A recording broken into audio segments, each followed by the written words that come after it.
Study PBN YouTube channel देख रहे आप सभी विद्यार्थियों का आज के इस वीडियो में हार्दिक स्वागत है। विद्यार्थी, इस वीडियो में हम कक्षा 10 की गणित के कुछ लघुत्तरात्मक प्रश्न उत्तर करेंगे। साथ ही लघुत्तरात्मक प्रश्नों के पहले भाग में जो हमने प्रश्न पढ़े थे उनके हल भी इस वीडियो में हम जानेंगे। इस वीडियो को देखकर आप कुछ और लघुत्तरात्मक प्रश्नों की तैयारी कर पाएंगे और जो कल परीक्षा होने जा रही है आपकी, उसमें अच्छे अंक प्राप्त करेंगे, ऐसी आशा है। तो चलिए शुरू करते हैं। पहला प्रश्न है, दो संख्याओं का मैं से 27 तथा लय से 162 है। यदि एक संख्या 54 है तो दूसरी संख्या होगी। तो हम देख रहे हैं हल में, मैं से गुणा लय से होता है पहली संख्या गुणा दूसरी संख्या। मैं से है 27, लय से 162, दोनों गुणा में रखेंगे, गुणा बराबर में एक 54 गुणा दूसरी संख्या, तो दूसरी संख्या के बराबर होगा 27 गुणा 162 बटा में 54। जब इसको हल करेंगे 27 से कम 27, 27 दुए 54, 2 से ये कटेगा और फिर 2 से भाग देंगे 162 में, तो 81 हमें प्राप्त हो जाएगा दूसरी संख्या के रूप में। दूसरा प्रश्न है, एक द्विघात बहुपद ज्ञात कीजिए जिसके शून्यकों का योग व गुणनफल क्रमशः p तथा 1/p है। तो यदि अल्फा और बीटा द्विघात बहुपद के शून्यक है तो शून्यकों का योग अल्फा प्लस बीटा बराबर p और उनका गुणा होगा 1/p।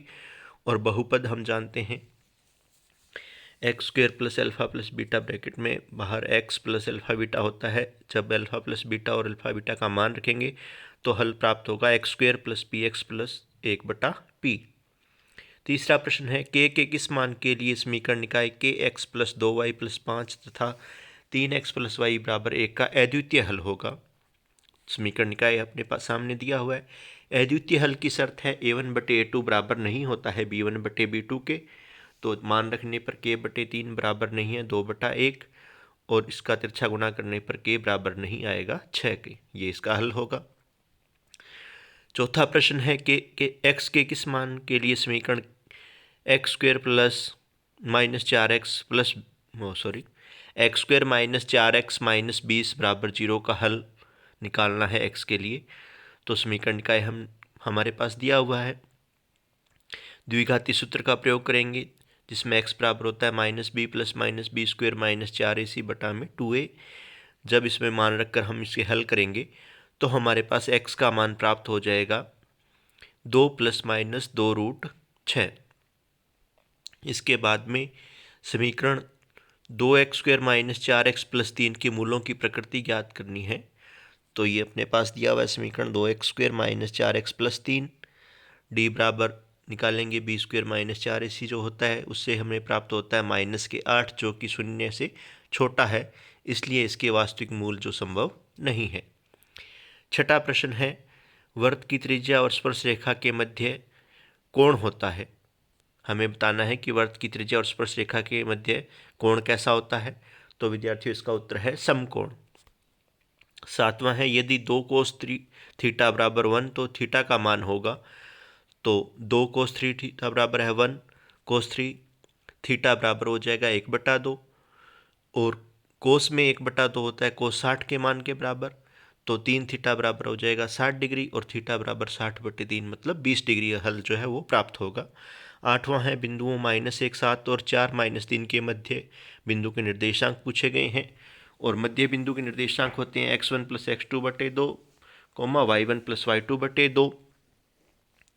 तो इनके मान रखने पर x1 है -1, x2 है 4/2, y1 है 7 और y2 है -3। मान रखकर जब इन्हें हल करेंगे तो x1 का मान या पहला मान होगा 3/2 और दूसरा मान होगा 2। तो मध्य बिंदु के निर्देशांक होंगे 3/2, 2। नौवां प्रश्न है, एक कक्षा के छात्रों के प्राप्तांक है 18, 10, 15, 12, 18, 17, 15, 16, 19। तो माध्यक ज्ञात कीजिए। माध्यक ज्ञात करने के लिए हम दिए गए आंकड़ों को आरोही क्रम में लिखेंगे। आरोही क्रम में लिखने के बाद हम देखते हैं कि कुल पद है 9 जो कि विषम संख्या है, इसलिए माध्यक बराबर सूत्र होगा n/2 प्लस दोवां पद, n है 9, 9 + 1 9 + 1 10/2 पाँचवां पद जो होगा आंसर, और पाँचवां पद आरोही क्रम में है 16, तो आंसर होगा 16 अंक। 10वां है, किसी प्रयोग की सभी प्रारंभिक घटनाओं की प्रायिकताओं का योग होता है। तो विद्यार्थियों, किसी प्रयोग की सभी प्रारंभिक घटनाओं की प्रायिकताओं का योग 1 होता है। आप इस वीडियो को लाइक कीजिए, शेयर कीजिए, और यदि अभी तक आपने चैनल को सब्सक्राइब नहीं किया है तो आप इसे सब्सक्राइब कर लीजिए। इसके बाद जो प्रथम अभ्यास में हमने कुछ प्रश्न पूछे थे आपसे, जो आप देख रहे हो स्क्रीन पर, इन प्रश्नों के हल आज जानेंगे हम। तो ये प्रश्न है आपके सामने जो आप देख रहे हो। अब जानते हैं इन प्रश्नों के हल। पहले प्रश्न में 48 और 105 का HCF पूछा गया था। तो जब हम इनका अभाज्य गुणनखंड करेंगे 48 और 105 का, तो हम पाते हैं कि इनमें 3 जो है वो सार्वगुणनखंड के रूप में है, कॉमन है, तो HCF इनका हो जाएगा 3। फिर है 2x² plus x plus k का शून्यक 3 है, तो k का मान ज्ञात करना था, इसलिए F3 बराबर है 0। x की जगह हम जब 3 रखेंगे और इसको हल करेंगे तो k का मान प्राप्त होगा हमारे पास -21। उसके बाद हमें जानना था समीकरण x प्लस 2y माइनस 8 बराबर 0 तथा 2x प्लस 4y बराबर 16 के हलों की संख्या।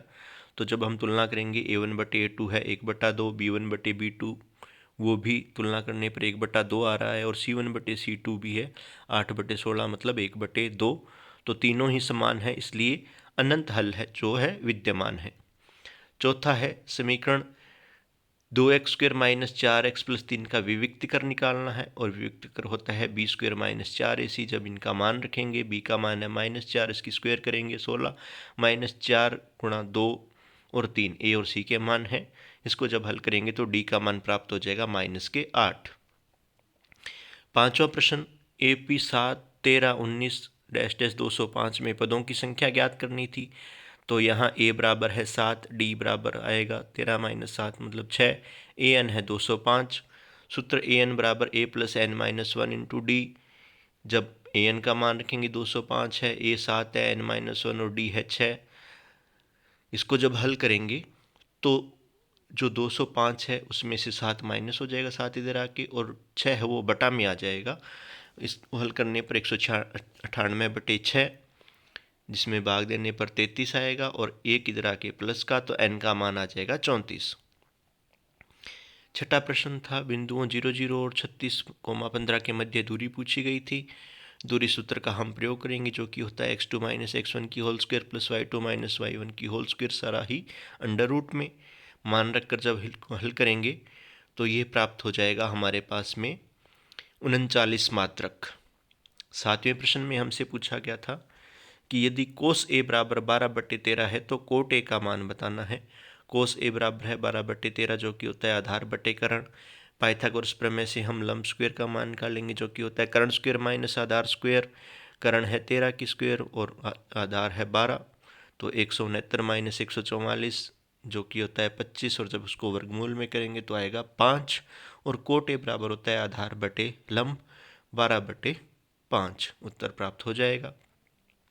उसके बाद 8वें सवाल में हमसे एक रचना पूछी गई थी। 3 सेंटीमीटर त्रिज्या का वर्त लेकर उस पर स्पर्श रेखा की रचना करनी थी। तो जैसा कि आप चित्र में देख रहे हैं, एक वर्त खींचेंगे 3 सेंटीमीटर का, और उसकी एक त्रिज्या लेकर बिंदु A प्राप्त करेंगे हम वर्त पर, और उस पर जब हम 90 डिग्री का कोण की रचना करेंगे तो वह एक स्पर्श रेखा के रूप में हमें प्राप्त हो जाएगा PQ, जो कि है एक स्पर्श रेखा है इस चित्र में। उसके बाद में जो 9वां प्रश्न था उसमें माध्यक ज्ञात करने का सूत्र लिखना था, और माध्यक ज्ञात करने का सूत्र होता है L + n/2 - CF, इसके बटा में F गुणा में H। जो अंतिम प्रश्न था, दो पासों पर प्राप्त अंकों का योग 9 या 12 होने की प्रायिकता।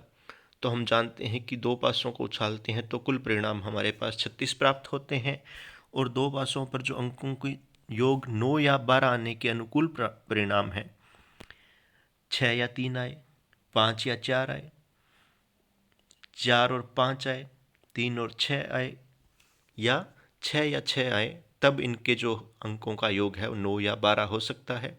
तो अनुकूल परिणाम है 5, कुल परिणाम है 36। प्रायिकता अनुकूल परिणाम बटे कुल परिणाम, तो 5/36 ये होगी। ये थे पहले भाग के प्रश्नों के उत्तर।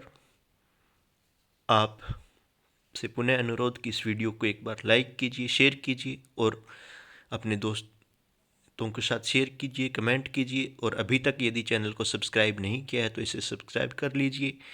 गणित विषय के लिए ये इस सत्र का कहें या जो परीक्षा पूर्व कहें, यह अंतिम वीडियो था गणित विषय के लिए।